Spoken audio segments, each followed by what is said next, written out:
नाशिकच्या काठी गल्ली परिसरात असलेल्या अनधिकृत धार्मिक स्थळ हटवण्यात यावं या मागणीसाठी सकल हिंदू समाजाकडून आंदोलनाचा इशारा देण्यात आला आहे। आंदोलन या ठिकाणी केलं जाणार आहे। तर या आंदोलनापूर्वी नाशिक पोलिसांकडून आंदोलनस्थळी येणाऱ्या साधू महंत आणि हिंदुत्ववादी संघटना कार्यकर्त्यांची धरपकड करण्यात आली आहे। नाशिकच्या याच काठे गल्ली द्वारका भागामध्ये आलेल्या काही आंदोलकांना पोलिसांनी ताब्यात घेतलंय। तर तिकडची दृश्य आपण बघू शकतो। आंदोलकांना पोलिसांनी ताब्यात घेतलेले आहे। सुधीरदास महाराज यांनाही ताब्यात घेतल्याची माहिती समोर येते। महंत अनिकेत शास्त्री यांना नजर कैदेत ठेवल्याचंही कळत आहे। सकल हिंदू समाजाकडून आंदोलनाचा इशारा देण्यात आला आहे आणि त्याच्या आधी अशा प्रकारे धरपकड करण्यात आली आहे। नाशिकमध्ये साधू महंतांची ही धरपकड पाहायला मिळाली आहे। तर सुधीरदास महाराज यांना ताब्यात घेतलंय आणि त्याचबरोबर जे दुसरे महंत आहेत त्यांना नजर कैदेत ठेवल्याची माहिती आहे। महंत अनिकेत शास्त्री यांना नजर कैदेत ठेवलंय। आणखी एक मोठी बातमी आहे। अमित शहांच्या बैठकीच्या ठिकाणी मराठा क्रांती मोर्चाचे कार्यकर्ते पोहोचलेले आहेत। अमित शहांना निवेदन देण्यासाठी हे कार्यकर्ते पोहोचल्याची माहिती आहे।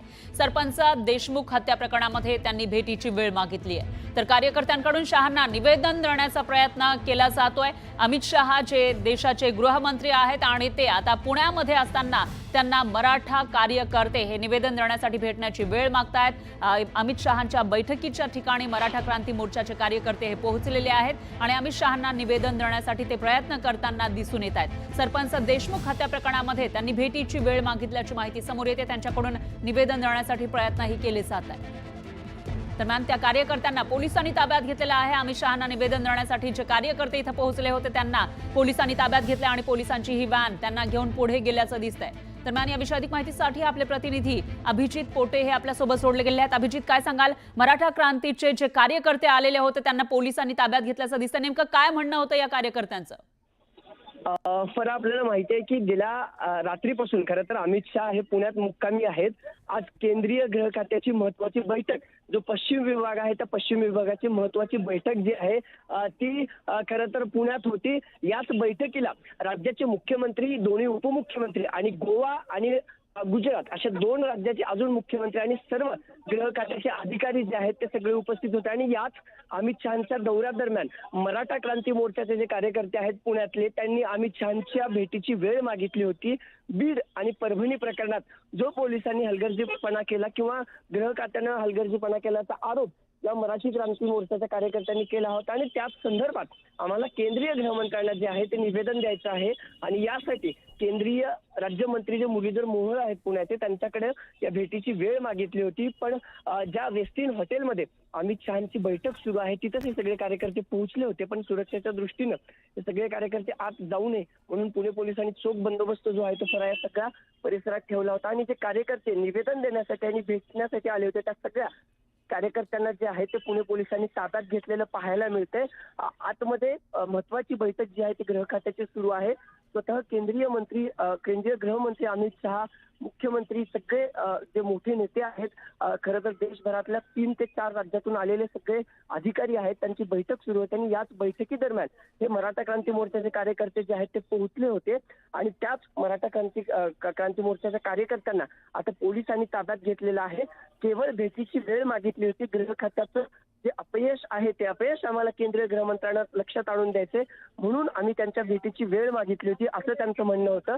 पण मात्र त्यांनी भेटीची वेळ दिली नाही आणि आम्हाला जे आहे ते ताब्यात घेतलं जातंय असं म्हणत या सगळ्या जे आहे ते मराठा क्रांती मोर्चाच्या कार्यकर्त्यांना जे आहे ते आता पुणे पोलिसांनी ताब्यात घेतलेलं पाहायला मिळतंय। खरं निश्चितच अभिजित, धन्यवाद तुम्ही दिलेल्या या सविस्तर माहितीसाठी। या विषयाची अपडेट आपण घेत राहूयात।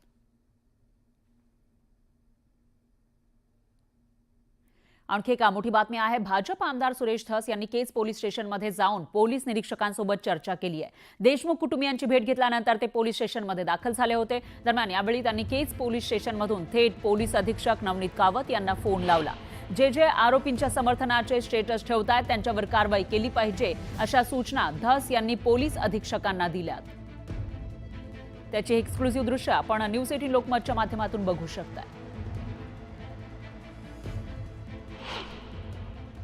महाजन आणि पाटील हे 100% तपास केल्याच्या नंतर हे दोन्ही अधिकारी हे सह आरोपी होण्याच्या बेतात आहेत, सह आरोपी होतील आणि यांना आरोपी करावं अशी मसाजोगकरांची, नुसत्या मसाजोगकरांची नाही, तमाम केज तालुक्यातल्या सगळ्या लोकांची ही मागणी आहे, इच्छा आहे.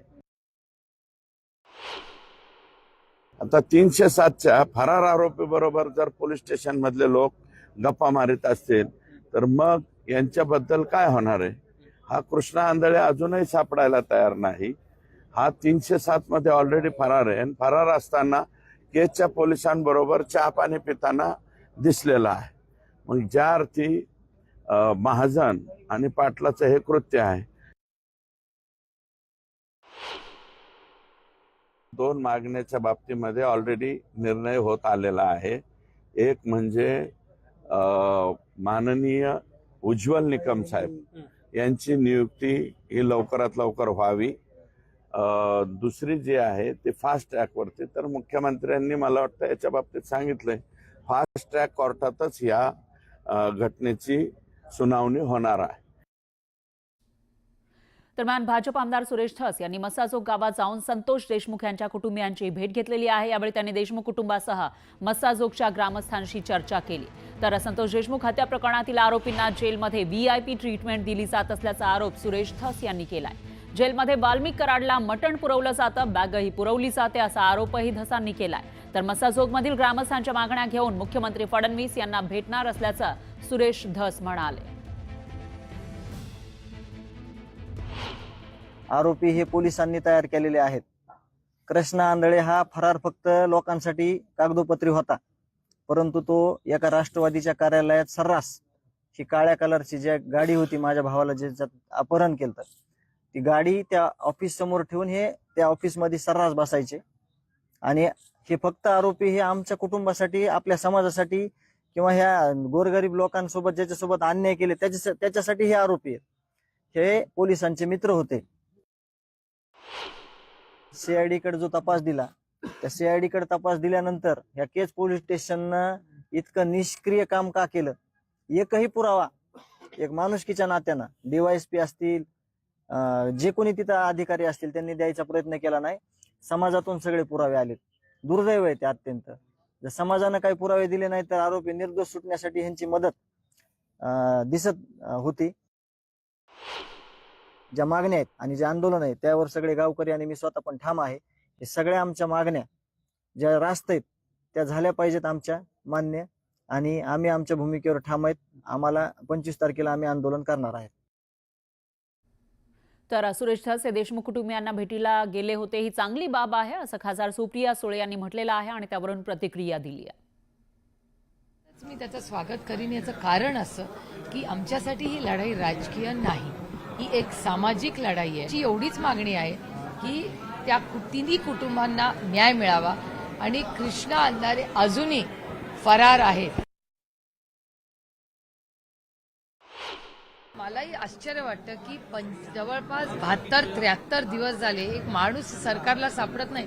आणि खरं तर मी बीडच्या एसपींना फोनही केला होता. मी SITचे जे आता इन्चार्ज आहेत त्यांनाही मेसेज पाठवलाय की केंद्र सरकारकडे तुम्ही बाकीच्या राज्यांमध्ये मदत मागितली आहे का.